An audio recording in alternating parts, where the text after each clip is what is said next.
Morning everyone, welcome back to the channel from the ECA to Student Paramedic. As you may know, my name is Freyja and I'm a Student Paramedic for the South West Ambulance Service Trust, and today I am working out of Wimborne with a good friend of mine I haven't seen in absolutely donkeys, literally years, so I'm looking forward to this shift again.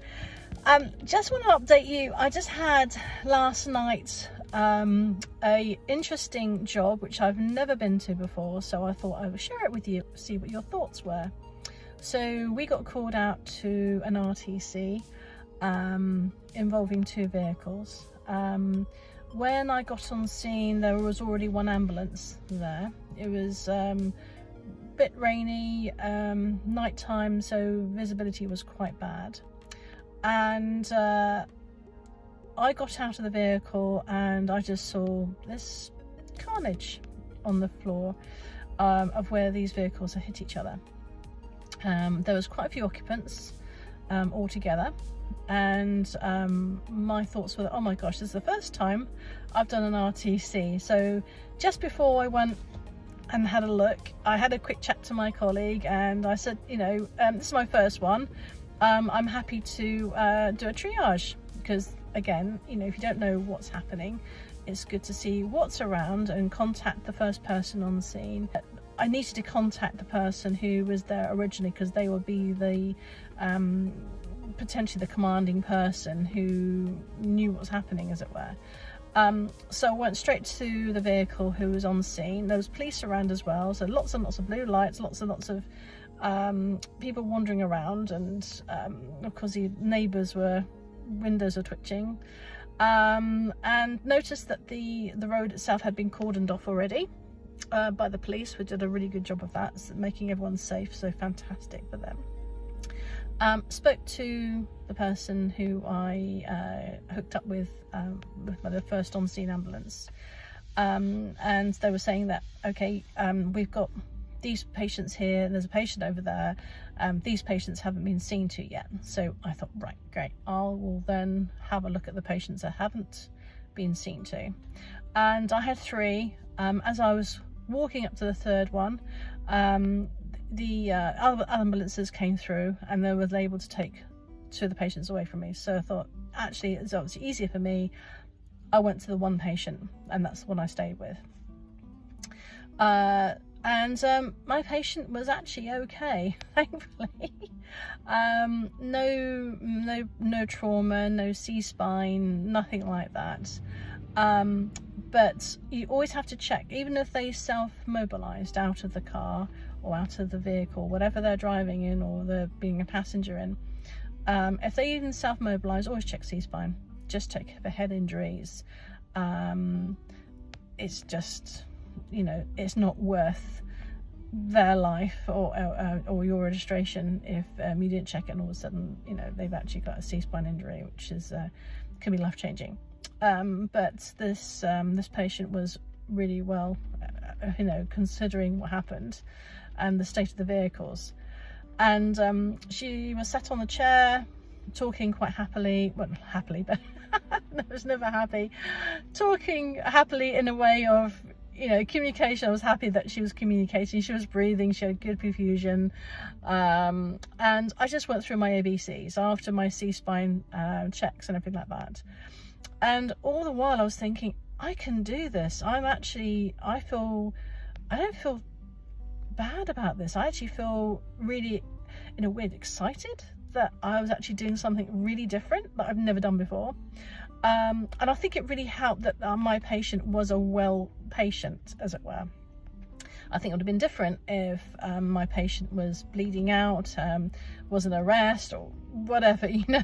But I think for my first RTC, I feel that I had the confidence to go ahead and go, yeah, I'm going to go for this, you know. But I knew that I've also got the backing of my para. Okay, so no matter what situation you're in, if it's the first time you've done something, talk to your paramedic first of all. Talk to them about your fears, your worries, whatever it is, what you can and can't do just before you get to scene. Then sort of scope the scene out and see if you can do something, but always communicate with your paramedic. you know, because if they don't know what you can't do, what you're worried about, what you're having problems with, what you're struggling on, you know, then they can't help you, even if they've got another patient, because my paramedic had another patient himself as well. So I was going back and forward from my patient to him just to confirm an update. I was also talking with the police who were on scene, trying to get details of how the incident happened, so had an idea for my paperwork, the speed of the vehicles, you know, where the patient was in the vehicle, was the seat belts, you know, were they on, were the safety balloons, I can't remember what they called them now, oh my goodness, my brain, were they deployed? You know, safety balloons, what's that, Freyja? Come on. Airbags, thank you, I know you knew that one. So and all that sort of thing, because you think about it, when you've got a head-on crash at a certain miles an hour, you've got that initial hit, but all that force, all the kinetic energy then stops, and it doesn't just stop with the frame of the vehicle, or with the bumpers, or, you know, the chassis.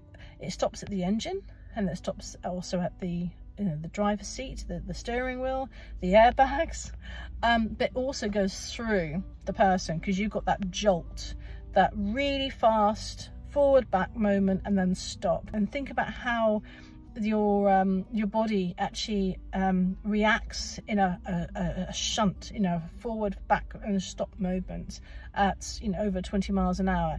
And then think about what's happening to your organs inside, what's happening to your internal, you know, your heart, and your lungs, and, you know, that sort of thing. So always think of mechanics of what's happening to the inside of the body.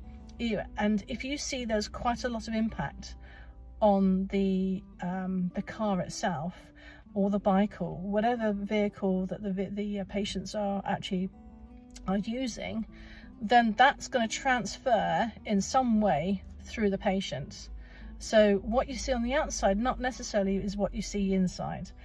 Thankfully for me and for the patient, my patient was well, and they self-mobilised in the end after having a thorough check from us. And I said, look, you know, if you want to self-mobilise to the hospital, that's fine. Got all my paperwork sorted out, made sure that they had the police information and our information, and as far as I understand, they are doing well. So happy days. Right, it is absolutely pouring with rain outside. Floods are everywhere in this part of the country, and I'm going to start my shift in about 20 minutes, so I'll need to make a shifty. All right, so thanks again for listening in. I hope that's helped in some sort of way. Guys, if you've ever had an RTC that you've attended to, or you've never had before, if you've got questions, or you can give some advice, please do pop some comments on below, because I'm always learning. As you know me, I don't know everything, and you know, what I do know, you probably can put on a postage stamp, but I'll be more than happy to share it and to comment. All right, take care, stay safe, see you later. Bye bye for now.